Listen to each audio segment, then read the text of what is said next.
Inilah nasi Bin, kisah nasi yang tersakiti. Dulu, ia hanyalah butiran nasi biasa. Setiap kali azan maghrib berkumandang, ia selalu bahagia karena tahu akan menjalankan tugas mulianya, yaitu mengenyangkan mereka yang berpuasa. Namun, suatu hari, nasibnya berubah. Saat ia tersaji di piring, seseorang mengambilnya dengan penuh semangat. Tapi setelah 2 gigitan, orang itu bersandar, mengelus perut, dan berkata, "Aduh, kenyang banget, udah, buang aja nasinya."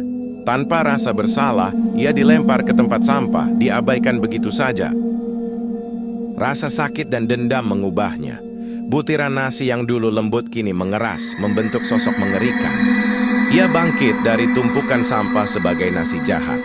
Makhluk yang muncul setiap kali ada yang membuang nasi dengan semena-mena.